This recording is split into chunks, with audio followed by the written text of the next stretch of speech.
11월 12일 골드코스트에서 세미나가 있습니다.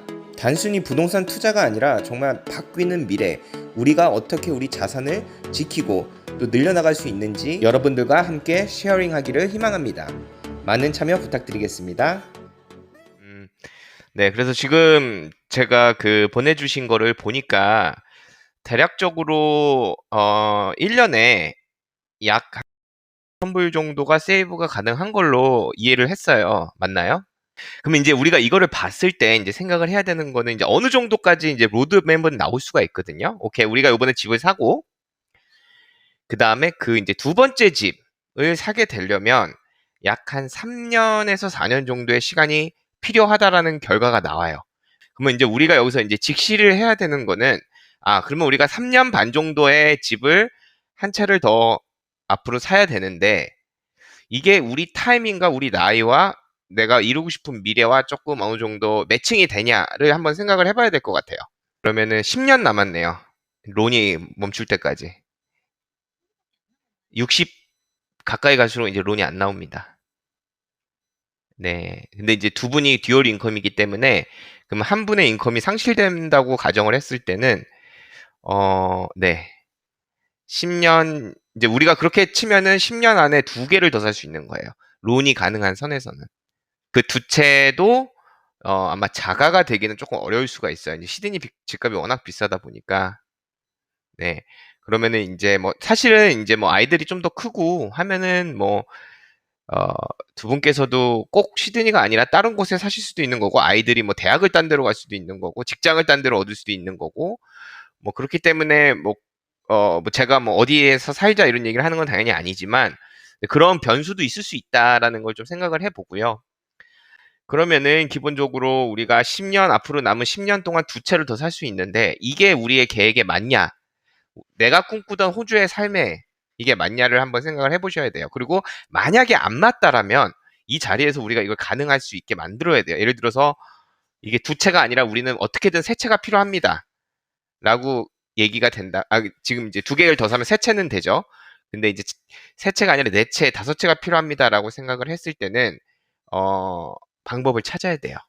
근데 이제 일반적으로 부동산 투자를 하시는 분들이 많이 말씀을 하시는 게, 부동산 투자를 하는 가장 큰 목적은 저희가 리타이어를 하거나 이제 더 이상 일을 안 하게 됐을 때 렌트비로만 좀 이렇게 생활이 유지가 됐으면 좋겠다. 내가 60이 넘어가서도 풀타임으로 일을 해야 되지만 해야만 하는 상황이 안 됐으면 좋겠다 해서 투자를 하는 거잖아요. 그게 부동산이 됐든 주식이 됐든 뭐가 됐든.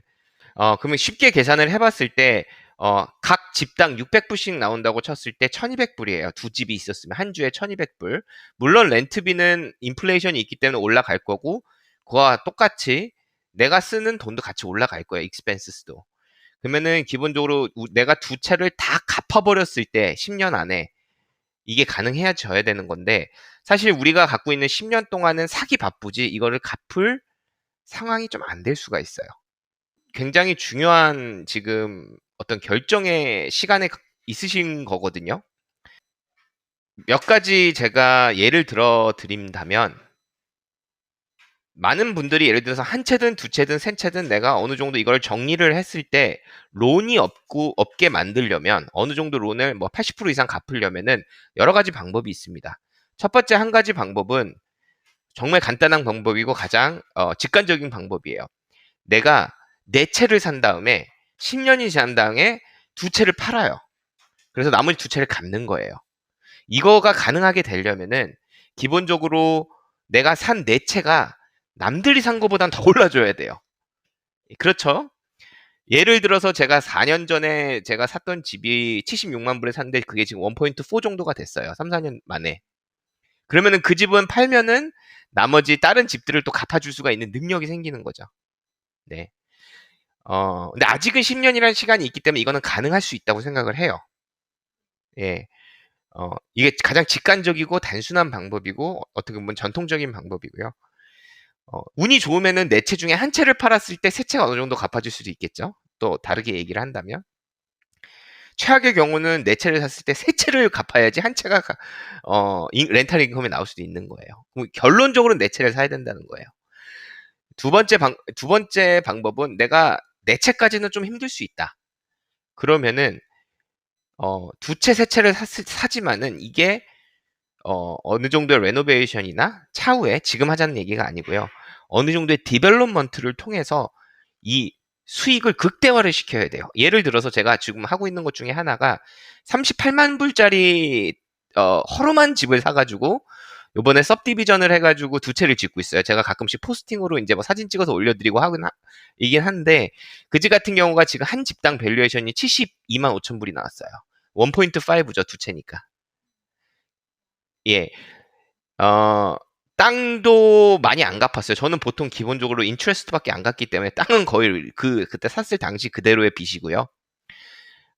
빌딩 코스트도 예전에 제가 코비드 그 인플레이션이 오기 전에 받았을 때는 각 집당 한 25만 불에서 한 28만 불 정도 빌딩 코스트를 잡았었는데 지금 한 집당 35만 불이에요. 엄청 올라갔죠.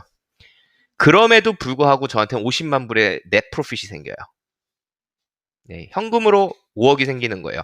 그랬을 때는 이걸 또 갚을 능력이 생기는 거죠. 그러니까 첫 번째 방법이 돼. 내가 수동적으로 기다리는 게 아니라 뭔가를 계속 하는 거죠. 자, 이런 두 가지 방법을 제가 좀 서제션을 드리고 싶은데 어찌 됐든 간에 결론적으로는 사야 된다는 거예요. 뭐가 됐든 간에. 그죠? 사고 여유가 있으면 좀 개발을 하는 거고 사고 여유가 있으면 좀 고치는 거고 사고 여유가 있으면 또 렌탈을 높이는 거예요. 뭐 그래니 플랫을 만든다든가 뭐 듀얼 리빙으로 만든다든가 쉐어를 위아래로 따로 준다든가 렌트를 양옆으로 인컴을 봤을 때 우리가 가장 먼저 해야 되는 거는 이 인컴을 늘려야 된다. 네, 인컴을 늘려야 된다가 아니면 익스펜스를 현저하게 줄이거나 아이들이랑 있으면서 우리가 이러한 추억 또한 없다면 이건 좋은 방법은 아니라고 생각을 해요. 예. 그렇기 때문에 저는 여행 쪽에서 좀 줄이기보다는 그냥 돈을 많이 버는 수밖에 없어요. 예, 버는 수밖에 없어요. 그러면 제가 좀 감히 말씀드리고자 하는 거는 이제 우리가 이제 로드맵이 생겼어요. 아, 이대로 가다가는 60세에 끝나면 이제 더 이상 돈 못 빌리고 이렇게 된다라는 거는 어느 정도 현실 직시가 되셨을 거라고 생각을 해요. 그러면 도대체 내가 어떻게 해야 되냐는 다시 한번 또 두 분이 이거는 지금 뭐 숙제로 드리는 게 아니라 앞으로 계속 고민을 해보셔야 되는 거예요. 아, 호주는 다행인 것은 특히 시드니는요. 조금만 마음을 먹고자 하면은 내가 하는 일 옆에 사이드로 5만 불, 10만 불 더 버는 거는 굉장히 수월해요. 이거를 하고 안 하고의 문제는 자기에게 달려 있는 거고 이 시간을 내가 더 드리고 안 드리고는 자기의 노력에 달려 있다고 저는 생각을 해요. 제가 저희 직원분들에게 우리 찰리님에게도 말씀을 드리고 다른 팀장님들에게도 말씀을 드리는 거는 저는 제가 집이 6채 살 때까지 한 번도 홈스테이를 쉬어본 적이 없어요. 저는 방이 이건 제가 하라는 거 아닙니다. 그냥 제 얘기를 드려드리는 거예요. 저는 방 4개짜리 집을 제 집에 살 때도 제가 아이가 넷이잖아요. 아이가 셋일 때까지 저는 한 방에 다 살았어요. 방 3개는 쉐어를 줬어요. 일반 분이 하실 수가 없는 일인 거 알아요. 사람에 따라 다른 것도 알고 있고 저의 와이프가 그거에 대해서 크게 여의치가 않았기 때문에 그러니까 크게 불편하게 생각을 안 해줬기 때문에 가능했던 거예요. 아이가 넷이 있고 깐난자기가 아이 셋이 있고 깐난자기가 한 명 있을 때까지 저희는 홈스테이를 2명을 줬어요. 왜냐하면 제 성격적으로 방이 노는 걸 제 눈으로 볼 수가 없었어요. 그때 제가 벌었던 돈이 일반 분들 연봉의 몇 배를 벌었을 때예요. 이건 그냥 제 성격이에요. 그냥 그걸 제가 눈 뜨고 그냥 노는 방을 볼 수가 없었어요. 어차피 아이들이랑 잘 때 어차피 안방에서 다 모여서 자게 되거든요. 물론 아이들이 좀 더 지금은 커서 각자의 방이 필요하지만 그때는 그랬거든요.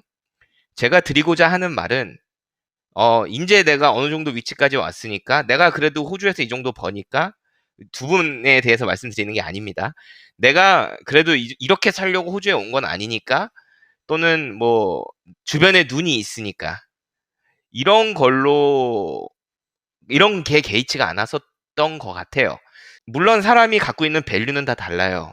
아이가 있으시기 때문에 제가 여행을 과감히 포기하지 말자라는 얘기를 하고 싶어요.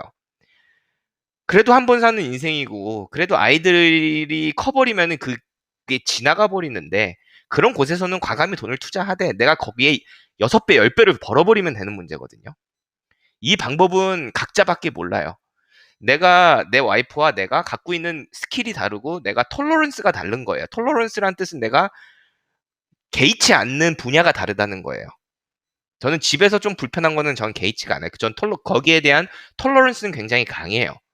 어떤 분은 딴 거는 톨러런스가 강한데 이건 굉장히 약할 수가 있어요. 예.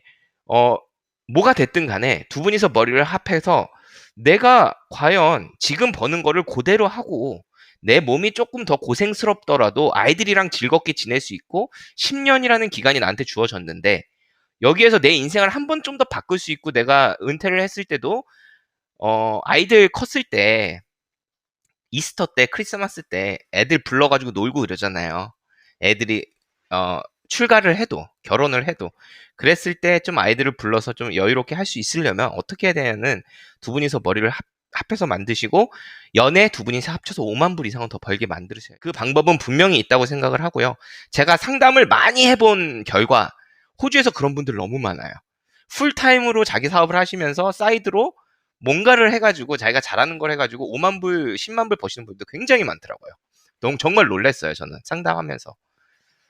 그렇기 때문에 방법은 있다고 생각을 합니다.